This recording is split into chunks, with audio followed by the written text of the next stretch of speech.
Hello बच्चों, अब तक हम लोगों ने देखा कि किसी भी कॉम्प्लेक्स नंबर z को हम लोग x प्लस आई वाई इस फॉर्म में तो लिख ही सकते हैं, साथ ही साथ इसको पोलर या ट्रिगोनोमेट्रिक फॉर्म में r cos theta plus i sin theta ऐसे भी लिख सकते हैं, जहां पर r उस कॉम्प्लेक्स नंबर का मॉडुलस है, मॉड z है, और थीटा जो है उसका आर्गुमेंट है। अब इसी कॉम्प्लेक्स नंबर को अगर हम लोग चाहें तो दूसरे तरीके से ऐसे भी लिख सकते हैं, this is equal to r, ये तो एज इट इज रह जाएगा e to the power i theta, यानी कि यहाँ पे जो cos थीटा प्लस आई साइन थीटा है ना, उसको हमने e to the power I theta लिख दिया, और ये कहलाता है आयलर्स फॉर्म।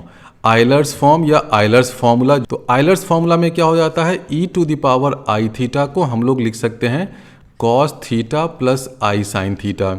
अब ये फॉर्मूला कहाँ से आया? हम लोग जानते हैं कि e to the power x क्या हो जाता है, 1 plus X square by factorial 2 plus X cube by factorial 3, ऐसे एक इनफाइनाइट सीरीज होता है। अब इस सीरीज में जहां हमने x लिखा है, अंडर सर्टेन कंडीशंस आप x की जगह आई थीटा भी लिख सकते हैं। सिर्फ आई थीटा नहीं, आप x की जगह e to the power z भी लिख सकते हैं, where z is a complex number.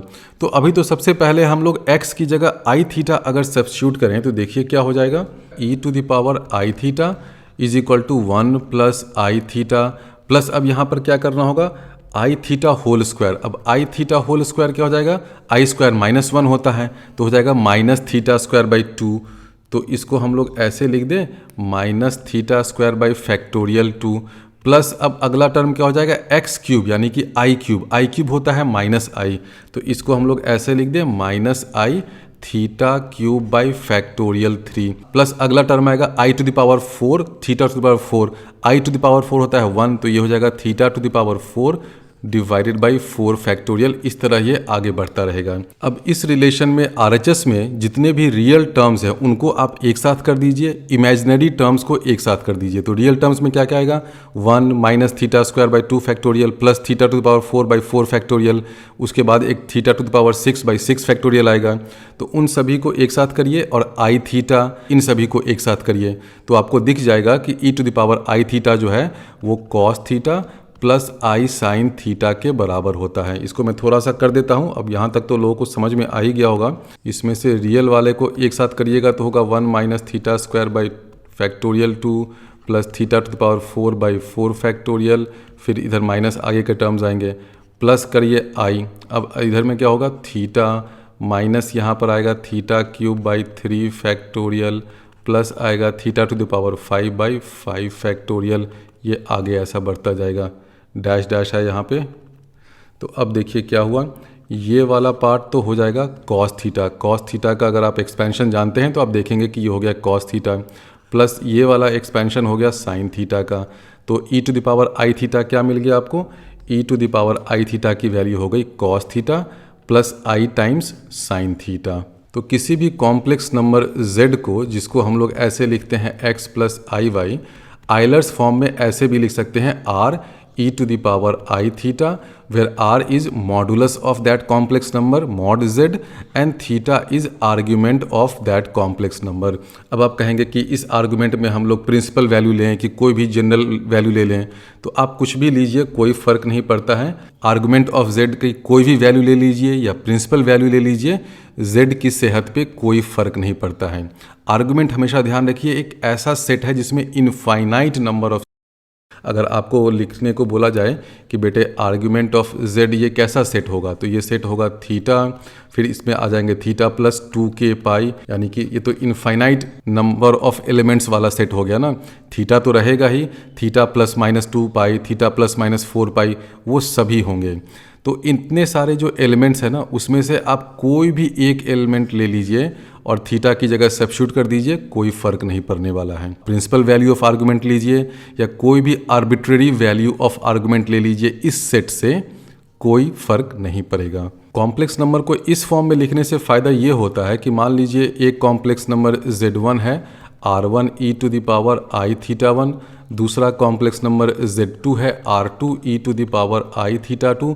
दोनों को जब मल्टीप्लाई करिएगा, मान लीजिए कि z3 एक नया नंबर मिल रहा है z1 इंटू z2, तो वो क्या हो जाएगा, r1 r2 into e to the power i θ1 plus θ2 ये हो जाएगा ना। आप देखिए यहाँ से जब हम इसको मल्टीप्लाई करेंगे इन दोनों नंबर्स को तो क्या होगा, R1 R2 तो आएगा ही, एक टर्म आएगा e⁻i⁻1 into e⁻i⁻2। Base same है, ई सेम है तो पावर ऐड होगा तो हो जाएगा i⁻1 प्लस θ2। तो ये फ़ायदा होता है आयलर्स फॉर्म का कि कॉम्प्लेक्स नंबर का मल्टीप्लिकेशन, डिवीजन, उसका कॉन्जुगेट लिखना बहुत आसान हो जाता है अगर आप इस फॉर्म में नंबर्स के साथ डील कर रहे हैं तो।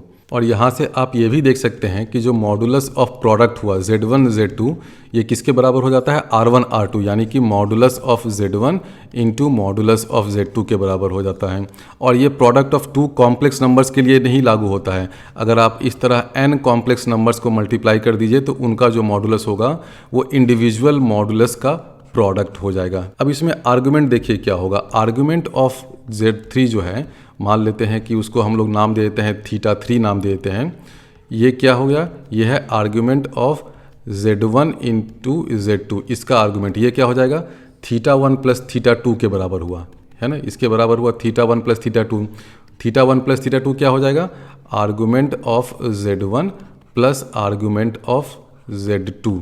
तो यहाँ से आप ये रिलेशन देखिए कि argument of Z1 Z2 this is equal to argument of Z1 plus argument of Z2। अब इसमें एक पेच है, पेच ये है कि ये आर्गुमेंट ऑफ Z1 क्या है, कोई भी एक आर्बिट्रेरी नंबर हो सकता है उस सेट से। आर्गुमेंट वाला सेट कौन सा होता है, जो हमने बताया था ना, आर्गुमेंट वाला सेट तो कुछ ऐसा होता है ना, आर्गुमेंट ऑफ Z1 है यानी कि θ1 प्लस 2k पाई, इस तरह का इनफाइनाइट एलिमेंट वाला एक सेट होगा, k उसमें कोई भी इंटीजर हो सकता है। तो अब ये हो क्या रहा है कि ये जो रिलेशन है ना, argument of Z1 Z2 is equal to argument of Z1 plus argument of Z2, इसमें RHS में भी कोई फिक्स नहीं है कि कौन सा एलिमेंट आएगा, उसी तरह LHS में भी फिक्स नहीं है कि कौन सा एलिमेंट आएगा। तो ये जो हम लोग इक्वल टू लिख रहे हैं ना, ये जरूरी नहीं है कि हर केस में इक्वल हो ही। हमने जो लिखा है कि आर्गुमेंट ऑफ Z1 Z2 जो कि θ3 के बराबर है, this is equal to argument of Z1 plus argument of Z2। अब इसमें जो मैं कह रहा हूँ ये कह रहा हूँ कि RHS में भी जो आर्गुमेंट हैं वो फिक्स कोई नंबर तो है नहीं। आर्गुमेंट ऑफ Z1 मान लीजिए कि 45 डिग्री है, तो आपका दोस्त 45 प्लस 2π भी लिख सकता है, कोई दूसरा दोस्त 45 प्लस 4π भी लिख सकता है। उसी तरह आर्गुमेंट ऑफ Z2 भी कोई फिक्स नंबर तो है नहीं। उसी तरह LHS में जो आर्गुमेंट ऑफ Z1 Z2 है ये भी कोई फिक्स नंबर नहीं है। θ3 इसका एक एलिमेंट हो सकता है, लेकिन θ3 प्लस 2π भी हो सकता है, θ3 प्लस 4π भी हो सकता है। तो ये जो रिलेशन लिखा हुआ है ना, इसका मतलब ये हुआ कि आप आर्गुमेंट ऑफ Z1 में कोई भी एक वैल्यू ले लीजिए इस सेट से, θ1 की कोई भी वैल्यू ले लीजिए, θ2 की कोई भी वैल्यू ले लीजिए, दोनों को ऐड करिए।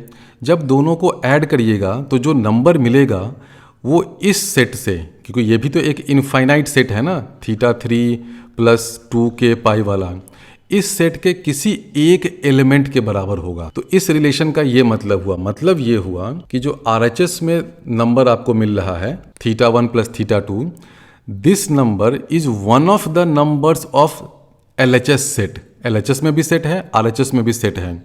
आपने RHS में कोई एक नंबर पर्टिकुलर ले लिया कि θ1 की ये वैल्यू लेते हैं, θ2 की ये वैल्यू लेते हैं, दोनों को जोड़िएगा। क्या वो ज़रूरी है कि वो आर्गुमेंट ऑफ Z1 Z2 के उसी वैल्यू के बराबर हो जो आपने सोचा है? ज़रूरी नहीं है, लेकिन इतना तो है ही कि इसको θ1 प्लस θ2 को ऐड करने पे जो भी मिलेगा वो इसी सेट का एक एलिमेंट होगा, कोई ना कोई एक वैल्यू तो होगा ही, one of the values of this argument of Z1 into Z2।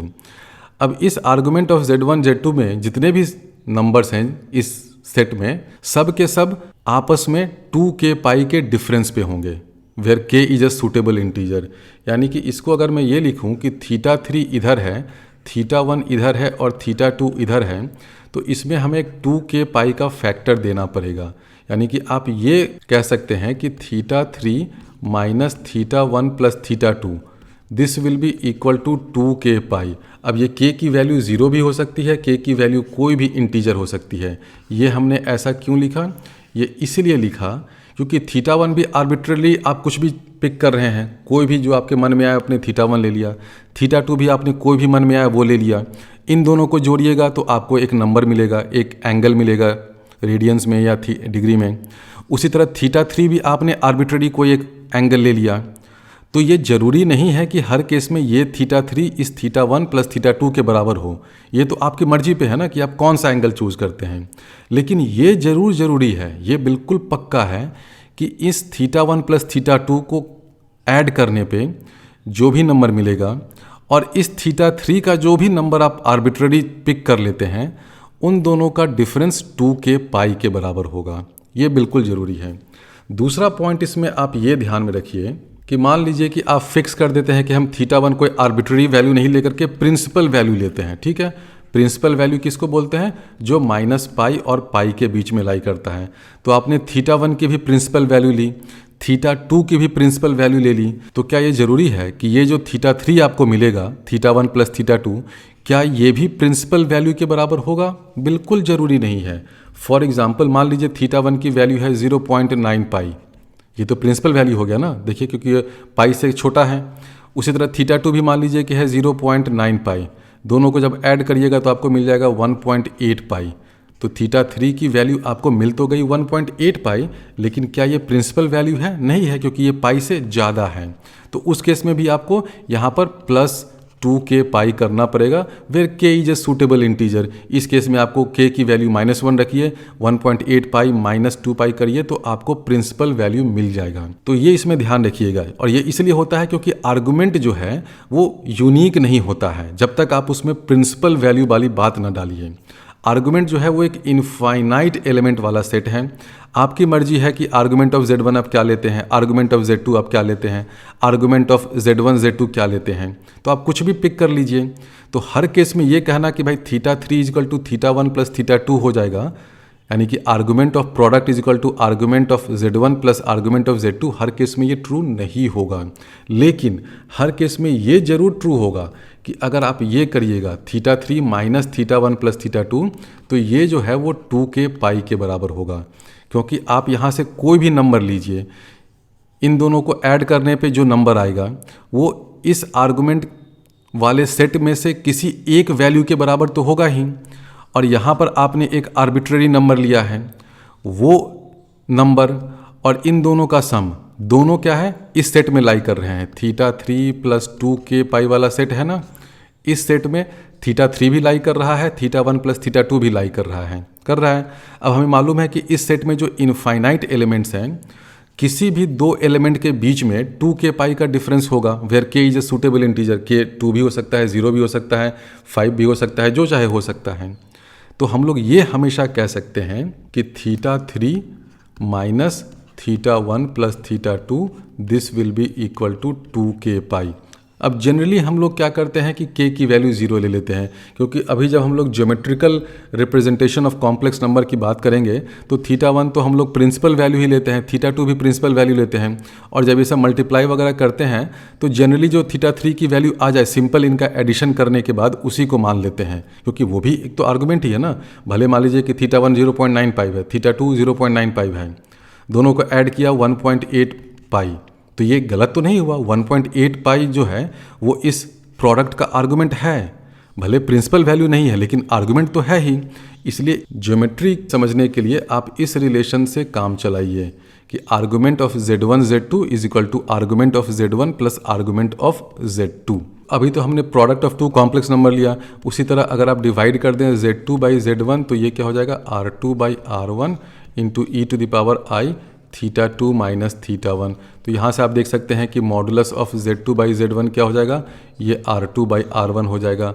Argument of Z2 by Z1 क्या हो जाएगा, ये हो गया θ2 माइनस θ1, यानी कि argument of Z2 minus argument of Z1। अब इसमें भी वो सब तिक्रम आपको ध्यान में रखना पड़ेगा कि अगर ये प्रिंसिपल वैल्यू है, ये भी प्रिंसिपल वैल्यू है, तो ज़रूरी नहीं है कि ये प्रिंसिपल वैल्यू हो। और ये भी ध्यान में रखना होगा कि RHS में मान लीजिए कि आर्गुमेंट ऑफ Z2 में हम कोई भी वैल्यू θ2 ले लेते हैं उस इनफाइनाइट एलिमेंट वाले सेट से, यहाँ पर θ1 कुछ भी लेते हैं, तो θ2 माइनस θ1 करने पर जो नंबर मिलेगा वो इधर वाले कॉम्प्लेक्स नंबर का जो आर्गुमेंट का सेट होगा उसमें से किसी एक एलिमेंट के बराबर तो होगा ही, किसी एक एलिमेंट के बराबर हो जाएगा। तो ये मतलब हुआ इस रिलेशन का कि argument of Z2 by Z1 is equal to argument of Z2 minus argument of Z1। अच्छा, अगर दो कॉम्प्लेक्स नंबर के बदले अगर n कॉम्प्लेक्स नंबर हैं तो उसको अगर आप मल्टीप्लाई करिएगा तो क्या हो जाएगा, ऐसे करते जाइए Zn तक, तो R1 R2 ये तो रहेगा ही अप टिल Rn, और इसमें e to the power i हो जाएगा θ1 प्लस θ2 प्लस θn। अब स्पेशल केस ये होता है कि अगर Z1 is equal to Z2 is equal to Z3 is equal to Zn है, यानी कि सारे कॉम्प्लेक्स नंबर सेम हैं, तो इधर देखिए LHS में आपको क्या मिल गया, LHS में मिल गया Z to the power n, this is equal to R to the power n, और इधर हो जाएगा e to the power i n theta. इसको हम लोग ऐसे भी लिख सकते हैं R to the power n, यहाँ आ जाएगा cos n थीटा प्लस आई साइन एन थीटा। तो ये जो फॉर्मूला हमने डिराइव कर दिया ना कि z to the power n is equal to r to the power n cos n theta plus I sine n theta, इसको कहते हैं डी मोवियर्स फॉर्मूला। इसका स्पेलिंग जो भी हो देख लीजिएगा, डी मोवियर्स थ्योरम या डी मोवियर्स रूल या डी मोवियर्स फॉर्मूला कहते हैं। अब इस फॉर्मूले को हम लोगों ने अभी n एक पॉजिटिव इंटीजर के लिए डिराइव किया है, तो क्या ये फॉर्मूला किसी नेगेटिव इंटीजर के लिए वैलिड है? बिल्कुल वैलिड है। ना सिर्फ ये नेगेटिव इंटीजर के लिए वैलिड है, बल्कि आप कोई भी एक रैशनल नंबर ले लीजिए p/q, तो z to the power p/q उसके लिए भी ये वैलिड है। अब ये कैसे वैलिड है, यहाँ पर n की जगह क्या लिखना पड़ेगा, वो सब मैं आगे जब nth रूट ऑफ यूनिटी या nth root of a complex number बताऊंगा तो वहाँ डिटेल में समझा दूंगा। यहाँ से आप ये भी देख सकते हैं कि mod of z to the power n क्या हो जा रहा है, mod of z whole to the power n, क्योंकि देखिए mod of z to the power n हो गया mod z r to the power n।